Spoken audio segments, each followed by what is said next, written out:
हमारी कमजोरी क्या है, हम परेशान हो जाते हैं। संसार में देखो तो परेशान, परमार्थ की तरफ देखो तो हम परेशान हो, ये हमारा आदत स्वभाव बन गया परेशान होना। थोड़ा सा धैर्यवान बनो, गंभीर बनो।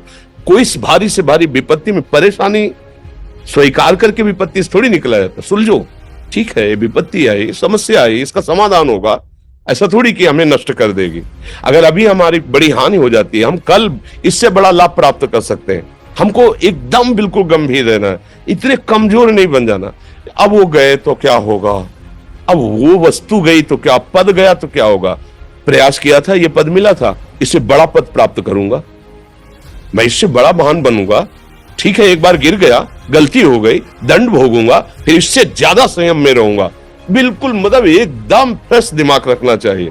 और अपने लोग क्या है, जरा सी बात में एकदम पछड़ा कर लेते हैं, एकदम कमजोर हो जाते हैं। ये बिल्कुल ठीक नहीं है। हम जीवन भर की यात्रा की बात कह रहे हैं, भारी से भारी कष्ट में भी मुस्कुराना, तो हमें बल मिला है, हमें भगवान की कृपा का दर्शन हुआ है, हमें उनका दुलार दिखाई दिया है। अगर ऐसे तो भाग जाते, फिर परमार्थ में थोड़ी चलना होता है। आज जो आप सुन करके लाभ लेने की चेष्टा कर रहे हो ना, ये केवल प्रवचन नहीं है, ये जीवन है। अगर ये जिए ना होते ना तो ये इसका प्रभाव नहीं पड़ता, फिर वाणी का प्रभाव नहीं पड़ता। हम इसीलिए कहते हैं, जैसे आप लोग एकदम परेशान हो जाते हैं, तो बोलो क्या हमसे ज्यादा परेशानी होगी। दोनों किडनी खराब, दवाई लाने के लिए पैसे नहीं, पानी रखा है हम उठ के पी नहीं सकते, भीषण शरीर में कष्ट, भीषण बुखार, क्योंकि किडनी फेल, जरा में बुखार, खाने को क्या, रोटी मांग के लाओ। अगर वहां सब्जी मिलती है तो लाल मिर्च ऐसी पड़ के मिलती थी कि वो पा नहीं सकते थे। आप सोचो, पानी लाना है तो मुझे लाना है, पीना है तो मुझे पीना है। अगर मैं हारता तो कहां पहुंच जाता, क्या स्थिति होती। नहीं, मरना है, पर कदम पीछे। कोई दिन ऐसा नहीं जिस दिन सेवा ना की हो, जिस दिन सेवा ना गए हो। गुरु जी की सेवा में जाना है, पहले अपने को स्वस्थ साबित करना है, नहीं वो सेवा ही नहीं लेंगे। तुम बीमार हो, तुम कष्ट में, वैसे उनकी दृष्टि परेशान थी, सेवा की, आके लेट गए। फिर हिम्मत की, अपनी श्री जी की सेवा की, मधुकरी नहीं गए, 3-3, 4-4 दिन भोजन नहीं गए, पर सेवा नहीं छोड़ा, दिनचर्या नहीं छोड़ी। और उसका प्रधान कारण संयम, ब्रह्मचर्य, भगवत आश्रय, नाम जप, कभी हारने नहीं दिया। अभी भी थोड़ी देर बाद डायलिसिस शुरू हुआ, हारने, आपको हारे हुए नजर आ रहे हैं। शरीर में पीड़ा है, किडनी फेल है, ऐसा थोड़ा हम स्वस्थ बैठे हैं, पीड़ा है, बार बार प्यास लगती है, थोड़ा थोड़ा पानी मिलता है, हर, लेकिन हम आनंदित हैं, हम प्रसन्न हैं, हम लड़ाई में हारे नहीं हैं, ना हारेंगे, हम जीत चुके हैं। हम अपने मालिक के भरोसे में अपना सब बात, तो वो ये हम अपनी बड़ाई नहीं बता रहे, हम आपको बता रहे समस्या। सोचो तुम्हारे पास तो माँ है, भाई है, बहन है, परिवार है, कोई ना कोई तो है ना। मेरा किसी ने कभी जीवन में ध्यान भी नहीं दिया, क्यों? बचपन से बाबा जी बन गए, किसी से प्यार नहीं, किसी से संबंध नहीं, कोई जानकारी नहीं, हम कहाँ हैं, वो कहाँ है, किसी से कोई मतलब नहीं। अच्छा, जवान साधु कौन श्रद्धा करे?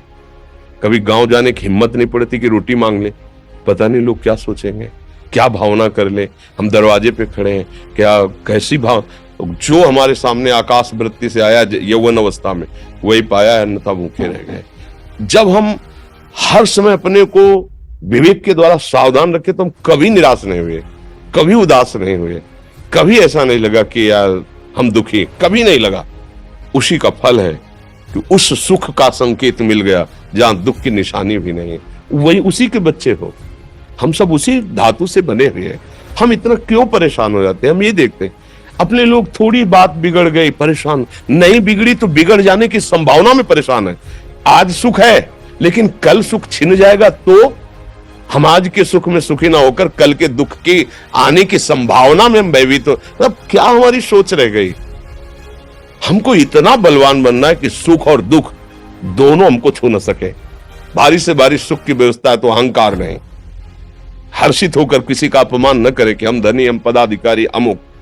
भारी से भारी दुख आया तो हमें किसी के सहयोग की जरूरत नहीं, हम फिर अपने कदम बढ़ाएंगे, हम फिर जुड़ी हुई अपनी भावनाओं को सजाएंगे। मस्त जीवन एकदम, तुम अविनाशी के बच्चे हो।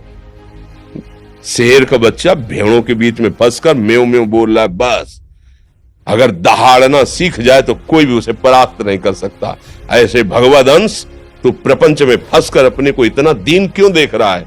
तू ऐसा है, कि भगवान के दिव्यास्त्र में भी ताकत नहीं तेरे को मार सके। तू अविनाशी का अविनाशी बच्चा है, विनाशी भोगों को, विनाशी शरीर को मैं मान के इतना भयभीत, इतना दुख ठीक नहीं। ये सबके लिए, केवल एक के लिए नहीं। आप समझो, आप लोग सोचते हैं हम गृहस्थ होकर भला ऐसी स्थिति कैसे। जनक जी सुखदेव जी के गुरु हैं और राजा हैं, महल है, रानियां हैं, नौकर है, चाकर। क्या सुखदेव जी जिनके शरीर में लंगोटी भी नहीं है, दिगंबर, परमहंस, परमहंस के गुरु है जनक जी जो राजा हैं। समझो आप ऐसा ना सोचे कि अब नौकरी कर रहे हैं, हम संसार में, हम गृहस्थ हैं, हम आध्यात्मिक की ऊंचाई पर नहीं चढ़ सकते। नहीं, आप एक सरकारी नौकरी या आप किसानी या व्यापार करते हुए आप एक अध्यात्म की ऊंचाई में चढ़ सकते हैं। और अध्यात्म ही है जो तुम्हें इस माया के दुख सुख से ऊपर उठा सकता है। दूसरा, चाहे जितनी संपत्ति आ जाए, आप सुखी नहीं हो सकते। सब देख लो, आंख खोल के देख लो, अध्यात्म ही है जो तुम्हें हर कष्ट सहकर मुस्कुराकर जीने का रास्ता बता देगा कि आप आनंदित हो जाओगे। कुछ नहीं बिगड़ा, अध्यात्म है तो कुछ नहीं बिगड़ा, अध्यात्म नहीं है तो कुछ नहीं बना, कुछ हाथ नहीं लगने वाला।